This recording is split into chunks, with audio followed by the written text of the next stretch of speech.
ಉಡಾಯಿಸೋ ಖಾರ ಬಣ್ಣ ರುಚಿಯನ್ನು ನೀಡುತ್ತದೆ. ಮೆಣಸಿನ ಪುಡಿ ಚಿಂದಿ ಉಡಾಯಿಸೋ ಖಾರ ಬಣ್ಣ ರುಚಿ.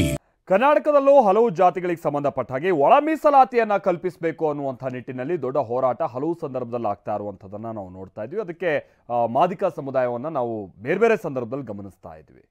ಈಗ ಬಹುಶಃ ಅವರ ಬೇಡಿಕೆಯನ್ನ ಈಡೇರಿಸಿಕೊಳ್ಳುವಂಥ ನಿಟ್ಟಿನಲ್ಲಿ ಅವರಿಗೆ ಪ್ರತಿಪಾದಿಸೋದಕ್ಕೆ ಮತ್ತೊಂದಷ್ಟು ಉದಾಹರಣೆಗಳು ಸಿಗ್ಬಹುದು ಅಂತ ಕಾಣಿಸುತ್ತೆ. ಯಾಕೆ ಅಂತ ಅಂದ್ರೆ ಅಂಬೇಡ್ಕರ್ ಜಯಂತಿ ದಿನವೇ ತೆಲಂಗಾಣ ಕಾಂಗ್ರೆಸ್ ಸರ್ಕಾರ ಒಂದು ಐತಿಹಾಸಿಕ ನಿರ್ಣಯವನ್ನ ತೆಗೆದುಕೊಂಡಿದ್ದು ಎಸ್ಸಿ ಸಮುದಾಯಕ್ಕೆ ಒಳ ಮೀಸಲಾತಿ ಜಾರಿ ಮಾಡಿದ್ದಾರೆ. ಇದು ದೇಶದಲ್ಲೇ ಮೊದಲ ರಾಜ್ಯ ಅನ್ನುವಂಥ ಮೈಲಿಗಲ್ಲನ್ನು ಕೂಡ ನೆಟ್ಟಿದೆ. ನಾನು ಈಗ ತಾನು ಹೇಳಿದಾಗೆ ಮಾದಿಗ ಸಮುದಾಯ ಕೂಡ ದಶಕಗಳಿಂದ ಒಳ ಮೀಸಲಾತಿಗೆ ಕರ್ನಾಟಕದಲ್ಲಿ ಹೋರಾಟ ಮಾಡ್ತಾ ಇತ್ತು. ತೆಲಂಗಾಣದ ಈ ನಿರ್ಧಾರ ಕರ್ನಾಟಕದ ಮೇಲೂ ಪರಿಣಾಮ ಬೀರುತ್ತಾ? ಬನ್ನಿ ರಿಪೋರ್ಟಲ್ಲಿ ನೋಡ್ಕೊಂಬೋಣ.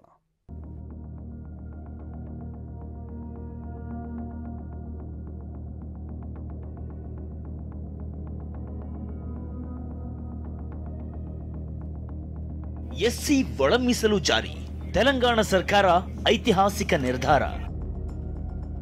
ಎಸ್ಸಿ ಒಳ ಮೀಸಲು ಜಾರಿ ಮಾಡಿದ ಮೊದಲ ರಾಜ್ಯ ಎಂಬ ಹೆಗ್ಗಳಿಕೆ. ನಿನ್ನೆ ಸಂವಿಧಾನ ಶಿಲ್ಪಿ ಅಂಬೇಡ್ಕರ್ರ 134ನೇ ಜನ್ಮ ಜಯಂತಿ. ಅಂಬೇಡ್ಕರ್ ಜನ್ಮದಿನದಂದೇ ತೆಲಂಗಾಣ ಕಾಂಗ್ರೆಸ್ ಸರ್ಕಾರ ಮೊಟ್ಟ ಮೊದಲ ಬಾರಿಗೆ ಪರಿಶಿಷ್ಟ ಜಾತಿಗಳಿಗೆ ಒಳ ಮೀಸಲಾತಿಯನ್ನ ಜಾರಿಗೊಳಿಸಿದೆ. ತೆಲಂಗಾಣ ಪರಿಶಿಷ್ಟ ಜಾತಿಗಳ ಕಾಯ್ದೆ 2025 ಅಧಿಕೃತವಾಗಿ ಅನುಷ್ಠಾನಕ್ಕೆ ತಂದಿದೆ.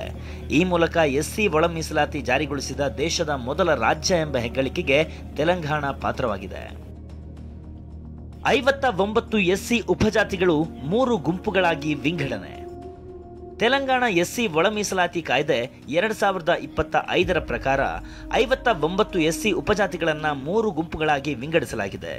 15% ಮೀಸಲಾತಿಯನ್ನ ಸಾಮಾಜಿಕ, ಆರ್ಥಿಕ, ಶೈಕ್ಷಣಿಕ ಹಿಂದುಳಿಕೆಯ ಆಧಾರದ ಮೇಲೆ ಹಂಚಿಕೆ ಮಾಡಿದೆ.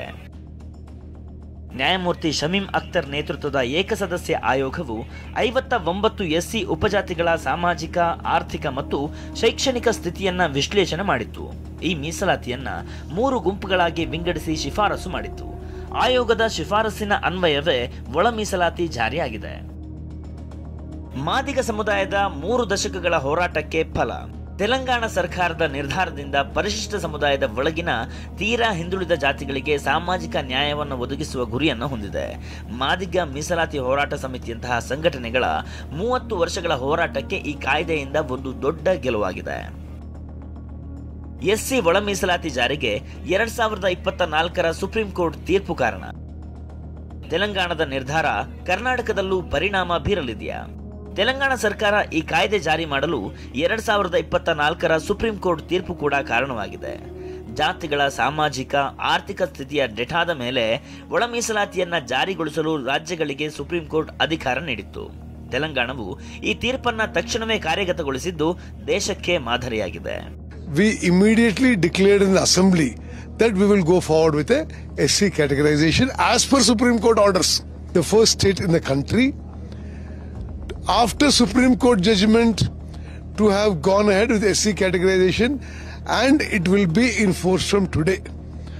I think it's a great step forward under the leadership of our beloved leader Rahul ji.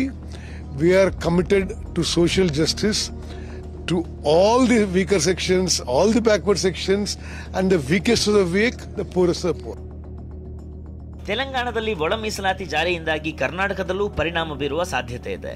ಯಾಕಂದ್ರೆ ಕರ್ನಾಟಕದಲ್ಲಿ ಮಾದಿಗ ಸಮುದಾಯ 50 ವರ್ಷಗಳಿಂದ ಒಳ ಮೀಸಲಾತಿಗಾಗಿ ಹೋರಾಟ ಮಾಡಿಕೊಂಡು ಬರ್ತಿದೆ.